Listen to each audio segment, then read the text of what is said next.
نحمده ونصلي على رسوله الكريم أما بعد. قال الله تبارك وتعالى: أعوذ بالله من الشيطان الرجيم. بسم الله الرحمن الرحيم. يا أيها الذين آمنوا أطيعوا الله وأطيعوا الرسول ولا تبطلوا أعمالكم. معزز صدر باوقار اسٹیج پر تشریف فرما علماء کرام، اہل علم حضرات، سامنے پنڈال میں بیٹھے بزرگان دین، نوجوانان ملت، عزیز بچوں، اللہ تبارک و تعالیٰ کا فضل و احسان ہے کہ اللہ تبارک و تعالیٰ نے اس سرد موسم میں دین کی باتیں سننے اور سنانے کے لیے ہمیں اور آپ کو ایک جگہ جمع ہونے، مل بیٹھنے کا موقع عنایت کیا۔ آج کا یہ جمع ہونا، مل بیٹھنا ایک عظیم مقصد کے تحت ہے، اور وہ بہت ہی موٹے حروف میں اشتہار میں آپ نے پڑھا کہ زمین کی خریداری، اس میں مٹی بھرائی، اس کی باؤنڈری اور احاطہ بندی، اور ایک اور مقصد کو اس بار سدھنکر پور والوں نے شامل کیا، وہ عیدگاہ یا عیدگاہ پر نظر پڑ گئی تو آپ سمجھ جاتے ہیں کہ یہ مسلمانوں کا محلہ ہے، اس محلے میں مسلمان رہتے بستے ہیں۔ اگر ان تین چیزوں میں سے کوئی چیز نظر نہیں آتی ہے تو آپ واضح طور پر سمجھ لیتے ہیں کہ یہ محلہ کن لوگوں کا ہے۔ بہت پہلے ہمارے علاقے میں جب ہمارے آباء و اجداد آ کر بیٹھے، اگر ان کے نزدیک یہ فکر ہوتی، یہ سوچ ہوتی کہ ہمیں قبرستان کے لیے زمین چھوڑنا چاہیے، تو میرے خیال سے ان کے لیے بہت آسان معاملہ تھا۔ کھیل کے لیے بڑا بڑا گراؤنڈ لوگوں نے چھوڑ دیا، جبکہ بعد کے لوگوں نے اس کو بھی آباد کر کے کھیل بنا لیا، پلے گراؤنڈ چھوڑ دیا، کرکٹ کا میدان چھوڑا، فٹ بال کا میدان چھوڑا، عیدگاہ چھوڑی، مسجد بنائی، لیکن ہماری شیر شاہ آبادی برادری نے قبرستان کی طرف مطلق توجہ نہیں دی۔ اس کے برعکس آپ دوسرے مسلمان بھائیوں میں اگر دیکھیں گے، انصاری ہو، منصوری ہو، پٹھان ہو، یہاں تک کہ فقیر ہو، بھاٹ ہو، اگر 8-10 گھر کی تعداد میں بھی کہیں وہ ہے تو انہوں نے اپنے قبرستان کا الگ انتظام رکھا ہے۔ اگر قبرستان کی کمی ہے تو صرف اور صرف ہمارے شیر شاہ وادی، پہلا نام جو اس کا محمد دیا برادری ہے، لیکن الحمدللہ میں منہ پر تعریف نہیں کرنا چاہتا، لیکن تحدیث نعمت بھی ضروری ہے، اس سے ترغیب ملتی ہے۔ میرے محترم بھائی ماسٹر امجد صاحب غازی حفظہ اللہ پٹروا کی سرزمین سے تعلق رکھتے ہیں، انہوں نے آج سے کئی سال پہلے یہ آواز اٹھائی، محنت کی، اور پٹروا کی عیدگاہ لیول پر انہوں نے مہم چھیڑی اور 2 یا 2.5 کٹھا زمین فراہم کر کے شیر شاہ آبادی قبرستان کے نام سے انہوں نے فاؤنڈیشن ڈالا، بنیاد ڈالی، اور ان کی محنت پھلی پھولی پروان چڑھی، اور آج 2 بیگھہ سے زیادہ زمین اس قبرستان میں ہے۔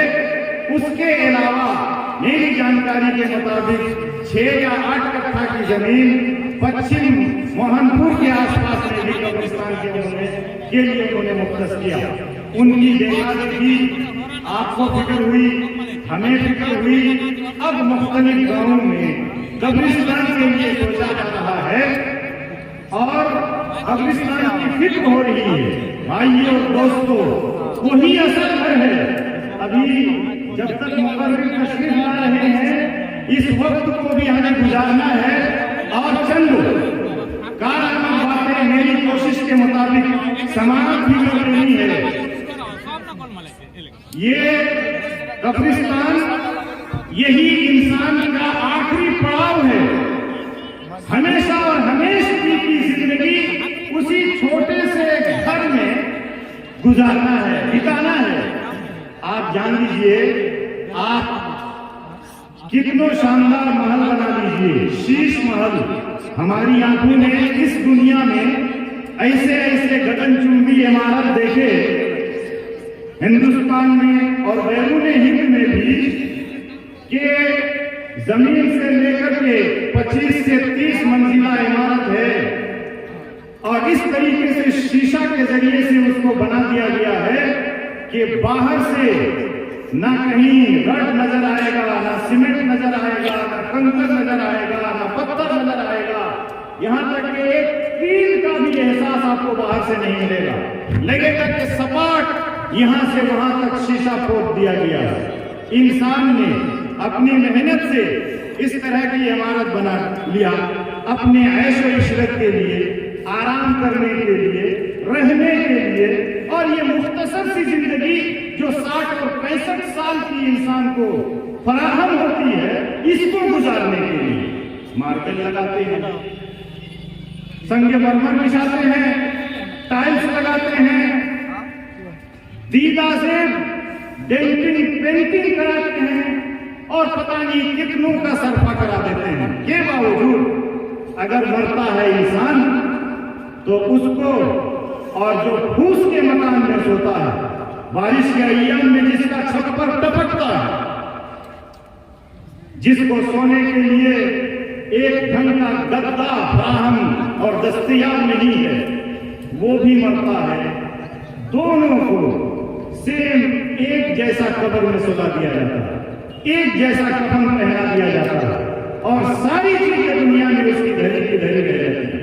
لیکن ہم نے اور آپ نے اس کی کتنی فکر کی، کیا تیاری اس کے لیے کی.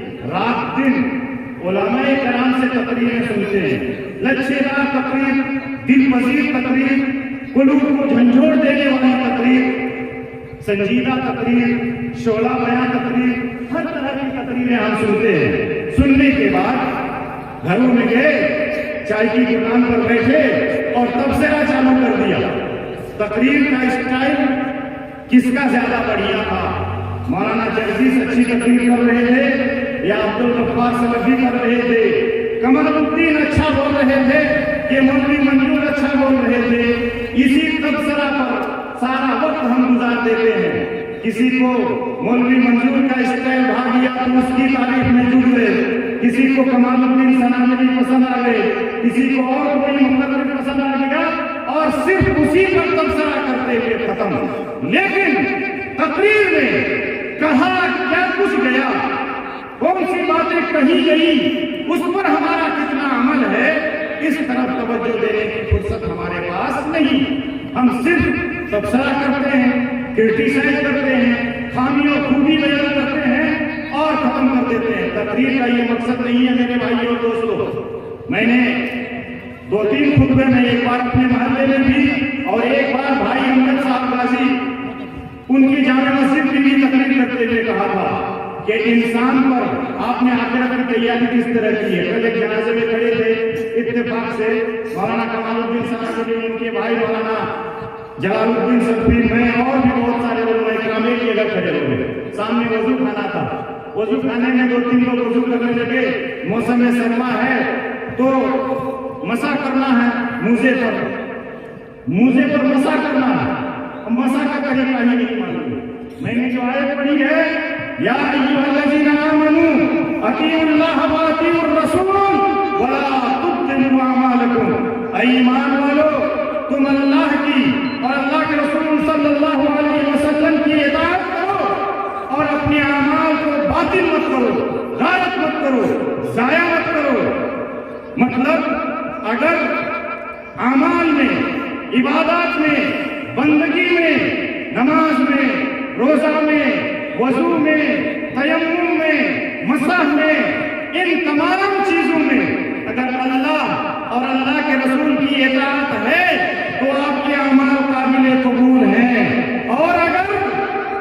اللہ کے رسول کی اطاعت نہیں ہے، غیر اطاعت میں یہ اعمال ہے تو آپ کے اعمال باطل ہیں۔ اس آیت کی روشنی میں ڈنڈی کی چوٹ یہ بات کہی جا سکتی ہے۔ آپ نے مسح کر لیا، آپ کا مسح شریعت کے مطابق نہیں ہے۔ 3 بار تو آدمی مسح کر رہا ہے، پانی لے کر کے جیسے پاؤں کو دھو رہا ہے، موزے کے نیچے کے سائڈ میں مسح کیا جا رہا ہے۔ آپ کو مسح کا طریقہ ہی نہیں معلوم، اللہ نے رخصت دی ہے، وہاں ہم کو اور آپ کو عقل لگانے کی ضرورت نہیں ہے، ہرگز نہیں ہے۔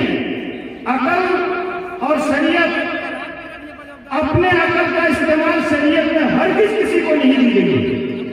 اللہ کے نبی جناب نبی پاک صلی اللہ علیہ وسلم کو بھی یہ موقع میسر نہیں تھا۔ آپ نے بھی وہی باتیں کی، وہی باتیں فرمائی جس کی اجازت آپ کے رب نے آپ کو دی۔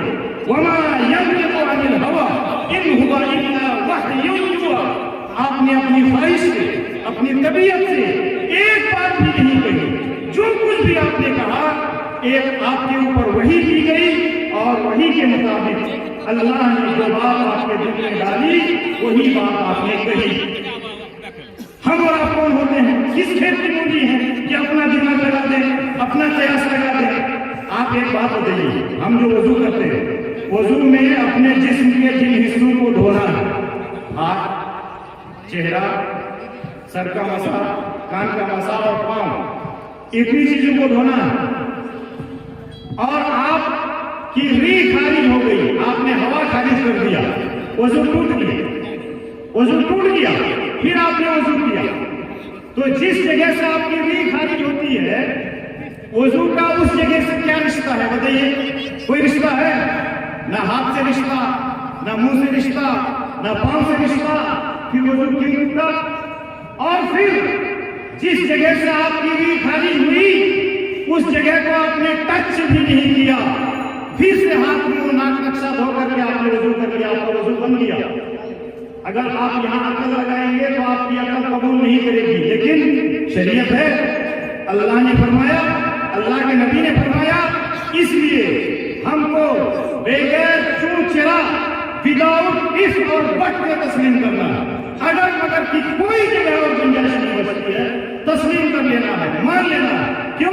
میرے رب کا حکم ہے اور میرے رب کے نبی نے فرمایا، اپنی گھوڑا دوڑانے کی وہاں کوئی ضرورت نہیں۔ ایک آدمی جب 7 سال کا ہوتا ہے تب اس پر نماز فرض ہوتی ہے، نماز کا حکم دو۔ اللہ کے نبی صلی اللہ علیہ وسلم نے فرمایا، مروا اولادکم وہم ابناء 7 سنین، تم اپنی اولاد کو، اپنے بچوں کو نماز کا حکم دو جب وہ 7 سال کے ہو جائیں، واضربوہم علیہا وہم ابناء 10 سنین، اور جب وہ 10 سال کے ہو جائیں تب نماز کے چھوڑنے پر اسے مارو، تھپڑ لگا۔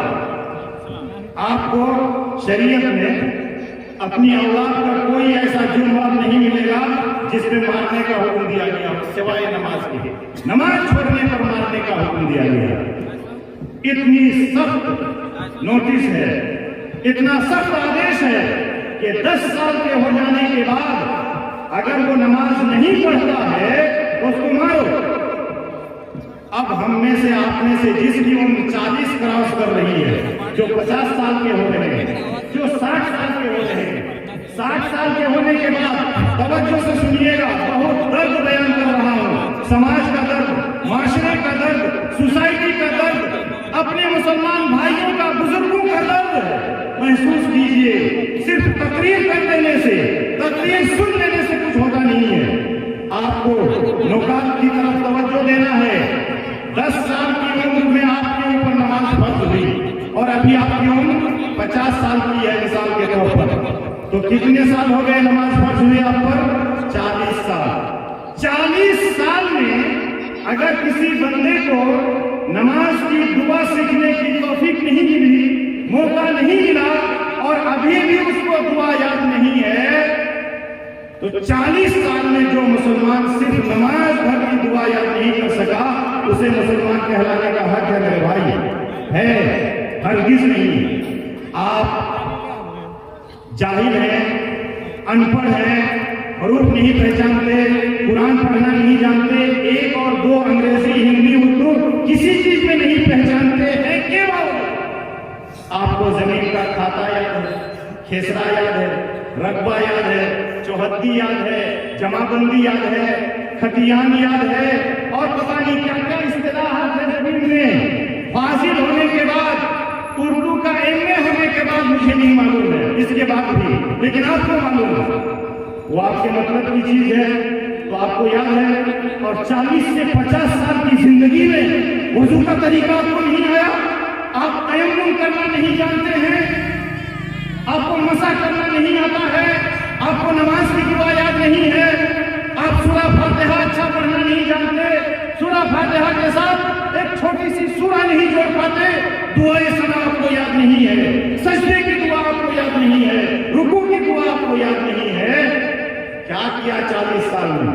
اور فتوا کیا دے دیتے ہیں؟ ابھی کمال الدین صاحب نے تقریر کی کہ فتوا دینے کا حق سب کو نہیں ہے، اور آپ اور ہم کیا فتوا دے دیتے ہیں؟ جے جانے نا ورنہ کا سب کچھ چھوڑ دو، جے جانے نا ورنہ کا سب کچھ چھوڑ دو. کب دن آپ جانے نا؟ آج کتو دن تمہیں جیل بنا ہے تو ہوا کے کتو دن جیل بنا، کب تک نہیں جانے دیا؟ 40 سال 50 سال. ایک بچہ 5 سال کا مدرسہ اور مکتب جاتا ہے، 5 سال کی عمر میں، 6 سال کی عمر میں، 10 سال کی عمر میں پوری نماز کی دعا ٹھائیں ٹھائیں سناتا ہے، 12 سے 15 سال کی عمر میں مکمل قرآن کو یاد کر لیتا ہے، اور 40 سال کی لمبی مدت میں اگر نماز کی دعا آپ کو یاد نہیں ہوئی، آپ کو مسح کا طریقہ نہیں معلوم، آپ کو وضو کا طریقہ نہیں معلوم، اور آپ کو توفیق بھی نہیں کہ کسی مولانا سے پوچھ لیں، کسی جاننے والے سے پوچھ لیں. قرآن مجید کا حکم ہے فَاسْأَلُوا أَهْلَ الذِّكْرِ إِن كُنتُمْ لَا تَعْلَمُونَ. اگر تم نہیں جانتے ہو کوئی مسئلہ تو جاننے والے سے پوچھ لیا کرو. کیا ہے؟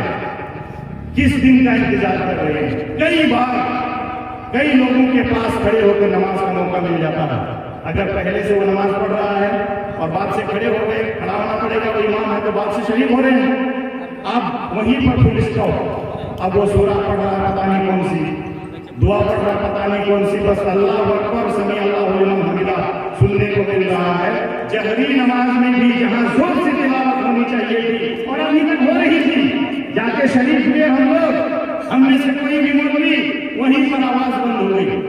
بھائی ایک مولوی کے ڈر سے آپ نے آواز بند کر لی، جس کے لیے آپ نماز پڑھنے آئے ہیں، جس کے حکم سے نماز پڑھنے آئے ہیں، جس کے ڈر سے آپ نماز پڑھنے آئے ہیں، اس سے تو آپ کو ڈر ہی نہیں، اس سے تو خوف ہی نہیں ہے.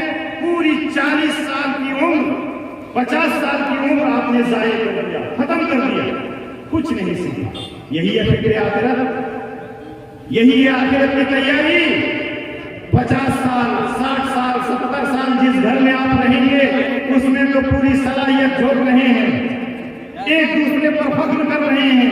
پڑوسی اگر اچھا گھر بنا لیا، ارے یہ کیسے ہو گیا، تو اپنا پرانا گھر توڑ کر کے نیا اسٹیل بنا کر کے آپ اس کے بغل میں اس کے مد مقابل اور بھی شاندار جہاں گھر بنانا شروع کر دیتے ہیں.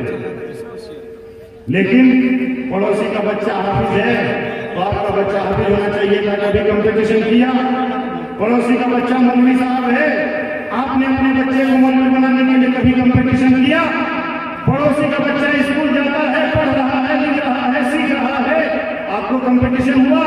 پڑوسی کا بندہ 5 وقت کی نماز پڑھتا ہے، آپ نے کبھی کمپٹیشن کیا؟ تہجد پڑھتا ہے پڑوسی میں رہنے والا، آپ نے کبھی کمپٹیشن کیا؟ نہیں. کہاں موقع ہے ہمارے پاس؟ بھائی اور دوستو، ان تمام چیزوں کو جاننا ہوگا، سیکھنا ہوگا، معلوم کرنا ہوگا، اور اپنے تمام اعمال شریعت محمدی کے مطابق، اللہ اور اللہ کے رسول صلی اللہ علیہ وسلم کے بتائے ہوئے طریقے کے مطابق کرنا ہوگا. تب ہمارے اعمال کی گنتی ہوگی. ورنہ ہم بظاہر نماز پڑھ رہے ہیں، نماز باطل، روزہ رکھ رہے ہیں، باطل، اگر شریعت کے مطابق نہیں ہے. اس لیے کہ اللہ تبارک و تعالیٰ فرماتا ہے یا ایھا الذین آمنوا اطیعوا اللہ واطیعوا الرسول ولا تبطلوا اعمالکم. اے ایمان والو، تم اللہ کی اطاعت کرو، رسول کی اطاعت کرو، اور اپنے اعمال کو باطل نہ کرو. اور اس کے بعد آپ جانتے ہیں